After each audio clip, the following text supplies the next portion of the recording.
vem chegando para mais um vídeo do nosso canal Suas Notícias Hoje, e nesse boletim você vai conferir o que se pode esperar do julgamento da Boate Kiss e, no caso Henry, quais serão os próximos passos. Estamos a menos de uma semana do início dos julgamentos, onde serão ouvidas as testemunhas de defesa de Monique e Dr. Jairinho. Não perca os detalhes principais de cada caso. Se prepare, então vem com a gente saber de tudo que é destaque nos noticiários. Estamos aqui para falar das principais notícias do dia de hoje, tudo que é destaque no Brasil e no mundo das celebridades, como os famosos casos da vida real e todo o bafafá na política.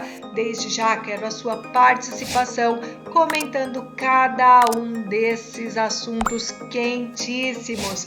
E bora lá para as notícias. Um país e uma cidade mobilizada pelo julgamento da Boate Kiss. Um calhamaço com mais de 20 mil páginas adormece nos arquivos do Poder Judiciário em Porto Alegre.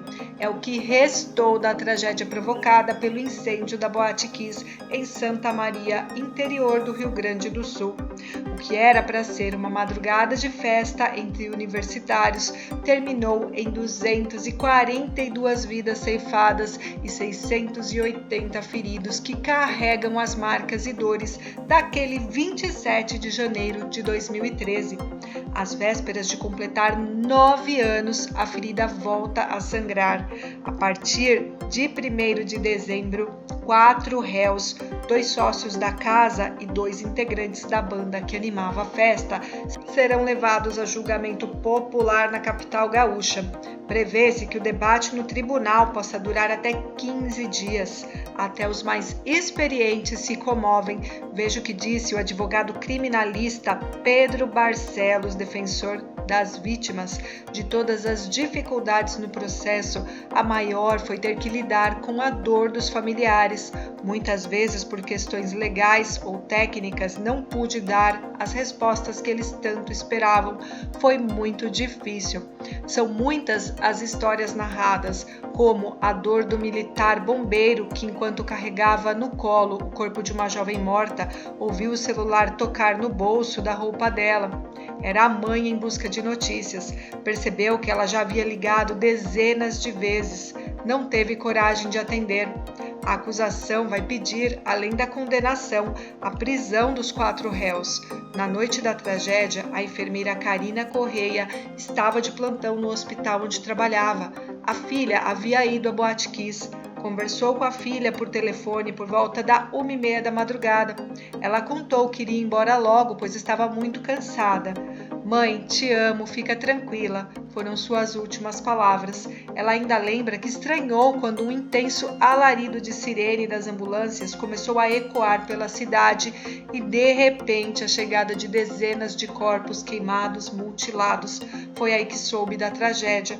Entre as obrigações do trabalho e o desespero da mãe, tentou ligar várias vezes, mas ninguém atendia.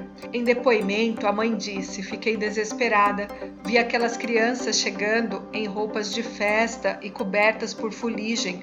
Olhei leito por leito nas enfermarias e nada da minha filha. Os colegas prometeram que iriam encontrá-la, mas reparei o olhar deles e comecei a suspeitar do pior", recorda a mãe em um depoimento. Na manhã do domingo veio a confirmação de sua morte. Ao contrário do que prometera, Tanise, 18 anos, estudante de filosofia, nunca mais voltou para casa. Paulo Tadeu Nunes de Carvalho perdeu o filho, o São Paulino Rafael. As tardes de domingo e os gols no Morumbi ficaram na saudade. Mesmo assim, insiste em afirmar que ninguém quer vingança.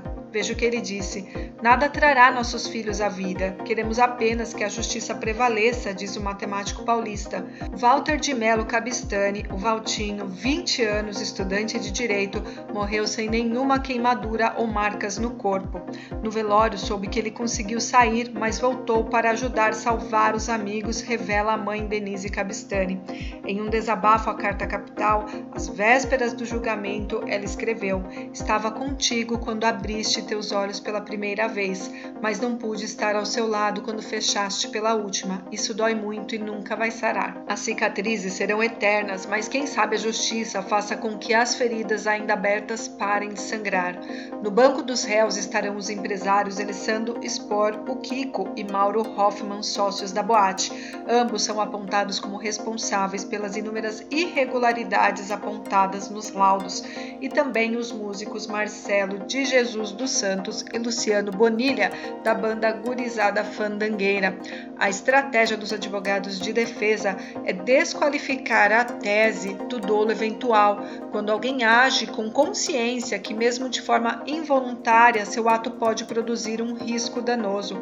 Vão insistir que a responsabilidade pela tragédia é das autoridades e órgãos públicos, como a Prefeitura de Santa Maria, o Corpo de Bombeiros e o Ministério Público, por terem permitido o funcionamento da boate. Jader Marques, advogado de Spor, pede que se faça uma reflexão sobre a diferença entre senso de justiça e sensação de vingança, e questiona sobre os reflexos daquela madrugada de 27 de janeiro sobre a sociedade. O brasileiro se sente mais seguro depois da Kiss? Existem mudanças no país em relação às políticas contra incêndio? A resposta é não. Além disso, a defesa alega que seu cliente tinha todos os alvarás do Corpo de Bombeiros, Prefeitura e Ministério Público.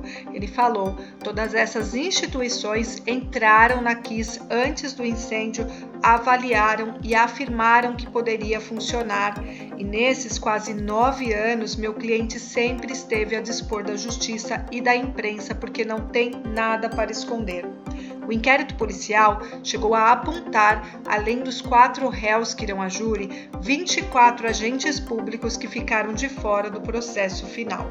E aí, pessoal, vocês estão acompanhando esse caso? Deixa aqui o seu comentário, são depoimentos muito emocionantes. E outro caso que comoveu e chocou todo o nosso país foi o caso do menino Henri Borel, e é sobre isso que a gente vai falar agora. A continuação da audiência e instrução e julgamento do processo que apura a morte de Henri Borel Medeiros aos 4 anos de idade acontecerá nos dias 14 e 15 de dezembro. Na ocasião, serão ouvidas no plenário do 2º Tribunal do Júri, no Fórum do Rio de Janeiro, cerca de 50 testemunhas, arroladas pelos advogados da professora Monique Medeiros da Costa e Silva, mãe do menino, e também do médico e ex-vereador Jairo Souza Santos Júnior, conhecido como Doutor Jairinho, então padrasto de Henri.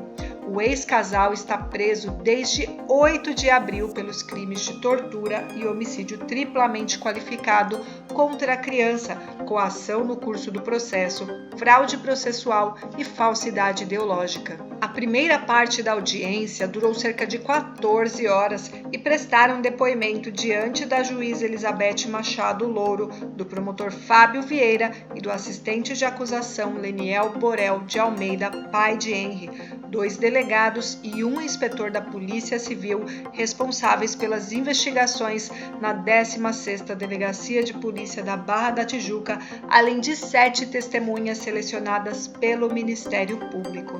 Primeiro a falar, Henrique Damasceno, então titular da 16ª DP, respondeu perguntas por cerca de 3 horas e 21 minutos. Ele contou que, ao serem ouvidos na delegacia após a morte do menino, Monique se mostrou completamente à vontade, tendo pedido pizza, tirado selfie, e Jairinho chegou a fazer inclusive piadas. O delegado reiterou que as provas mostram que ele bateu diversas vezes em Henri, que Monique tinha conhecimento das sessões de violência e que ambos mentiram a prestar depoimento e também no hospital para onde levaram o menino. Segundo a defesa de Jairinho, a expectativa para os próximos passos é boa. Acreditamos que conseguiremos desconstruir a imagem negativa dele e mostraremos através de provas técnicas equívocos do laudo de necrópsia, disse o advogado Brás Santana. Eles colocam em dúvida a causa data, horário da morte da criança, pontos já questionados na primeira fase da audiência no depoimento de 3 médicas do Hospital Barra d'Or. Conforme laudo do IML, Henry sofreu hemorragia interna e laceração hepática por causa de uma ação contundente e seu corpo apresentava cerca de 23 lesões. A primeira audiência também ouviu Leniel Borel, pai de Henry. Ele disse: a primeira parte da audiência foi exaustiva, porque revivi detalhes do pior dia da minha vida e da violência que meu filho sofreu antes de ser assassinado, mas continuo esperando que a verdade seja esclarecida a cada audiência e testemunha ouvida. E você, o que você espera desse julgamento? Para você acompanhar todas as novidades, não esquece, faça sua inscrição aqui no canal, ative as notificações e deixe aquele like que ajuda muito a gente a trazer notícias todos os dias aqui no canal para vocês. E nos encontramos logo mais num próximo boletim.